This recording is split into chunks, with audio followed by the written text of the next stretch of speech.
Alright, good afternoon, good Sunday afternoon again. As you know, once again we're here for Home Econ 514, Baking and Presentation.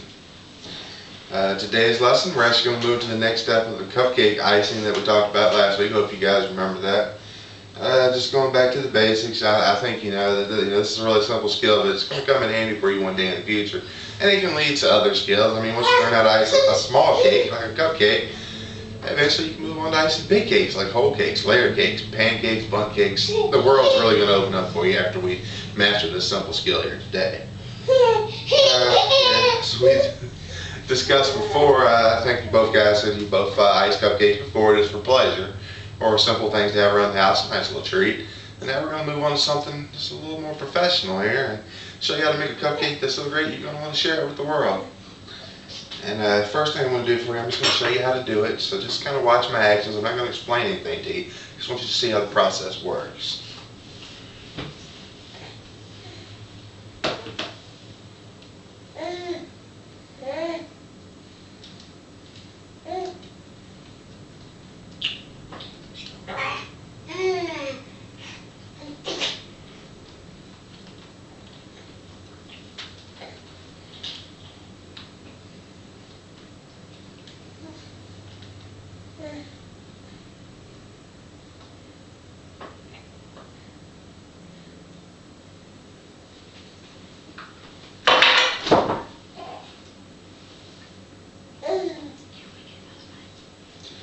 As you can see, I know it's fairly simple.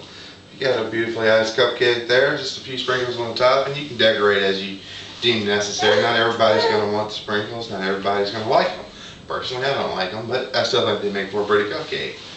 If you'll excuse me for just a moment, I got to go grab another utensil. I'll be right back.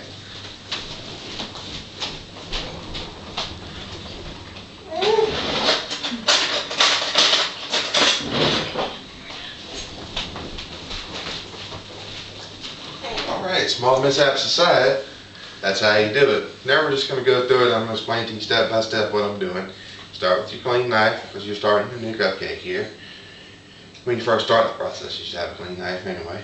Dip into your icing bowl. You just want to get a little dab, something about this size. You see, barely covers about the bigger half of the actual knife blade itself. Just going to grab your cupcake. You're going to put this on top, kind of in the center there, and you just want to kind of hold the knife steady at first and twirl your cupcake till you get this icing going. And you kind of spin it back around again, just to kind of even it back out. And sometimes you don't come out with full spread like you should, so you just go back into your icing, get some more, and fill in the gaps. Simple as that.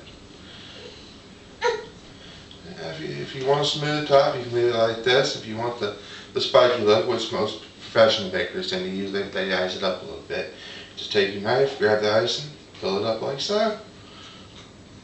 Any kind of design, any kind of pattern, whatever you want to do. It's just really up to you. Show your artistic flair at this point if you like. Just grab a couple of your sprinkles. So I'm just going to kind of drop them like icicles. Reminiscent of the snowstorm we just had last week. Bam, you're done. Simple as that. So if you guys want to go ahead and get ready, we're going to do a little practice here. Ice your first cupcake. Just start, take your time, but 2 minutes is your max here. You don't want to spend all day doing this. If you do, I guess then you go ahead and open up your own baker.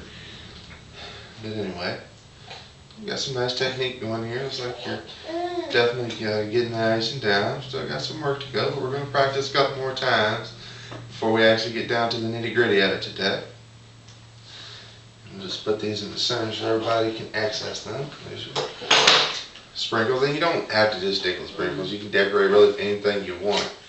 I know you're fighting the temptation to eat them. Don't eat them just yet.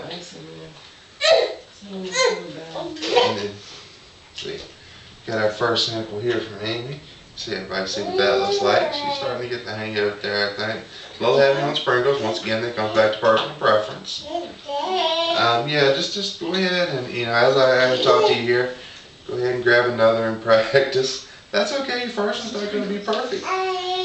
It's going to take time to develop this particular skill set. Like our youngest student down here, he's definitely struggling with it. He'll get it. But anyway, there you go. Here's Candy's example here. See, she likes the sprinkles a little heavier in the middle. And that just reflects personal preference. That's the great part about this. You can really individualize and do what you want to make it your own. So, I mean, it's a great thing to have. Ah, new technique. There we go. That's one. Wow, look at this. Amy really likes the sprinkles here. I mean, she actually dipped the cupcake in the sprinkles, which is purely acceptable. You just want to make sure you don't get any residual icing in your sprinkles. But just like we came out clean there, so that's a good thing. But that's definitely a good looking cupcake there. Especially for the kids. The kids probably love this. They're gonna sit there and play with these sprinkles. So this is a good example. There we go. You got another one. Still sticking with the minimalist there, which I happen to like.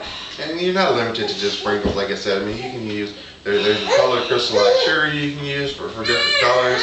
You can definitely mix that in with the theme of the party if you got a particular color scheme that you're using. And you can also use hard candy, soft candy, any kind of jelly, fruit slices, things like that. Something that really corresponds with what you want.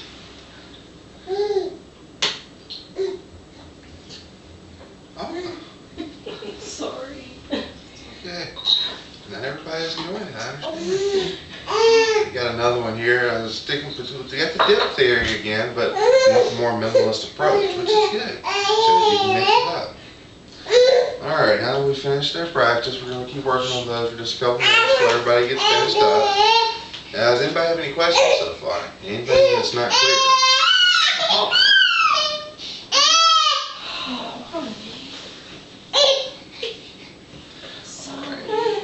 So far, so good. Like I said, the most important thing here is that you have fun with it, but you want a good looking product. And that's not so hard to do. But you got different things you can do here. You can go simple, you can go all in. That's your test. Oh, okay, I'm sorry. That's okay. That's what you're going to get graded on today. So take your time with him.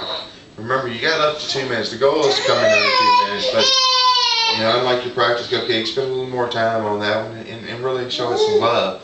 I think that'll make a big difference. But, alright, if everybody's ready and we don't have any more questions, just a minute here, we'll go ahead and get started. We're going to have 2 minutes. Alright. Alright, remember you have 2 minutes to do this. We're going to wait just a second so we can time and make sure we come in accurately. And we are approaching our 2 minute start. Does everybody feel ready? That they're ready to take their evaluation? Alright, well, let's do it. You got 2 minutes to make your final graded cupcake. Now I'm going to go ahead and make one with you. Just to show that it can be done in that period of time.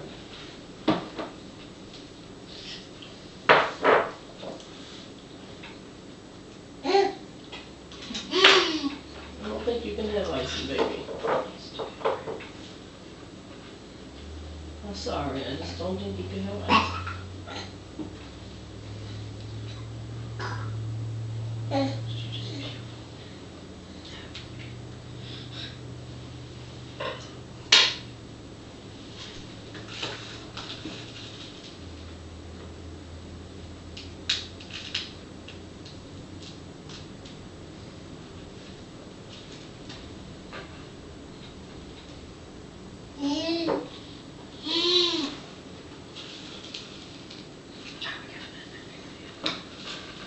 Alright, if you just want, when you get done, set your final cupcake to be right there in the center of the demonstration plate. That would be fantastical. Thank you, student. I'm going to go with the border approach here, trying to avoid the center. There we go, a little something different. So, there we say. Alright, this is yours. Looks good. Nice icing. Technique all the way around, avoiding the overhang, which can make a big mess, something we actually didn't get into too deep, but nice sprinkle distribution, which reflects personal taste.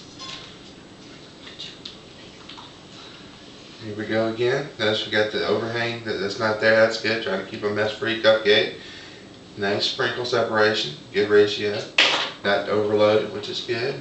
Everybody likes it different. And comparing those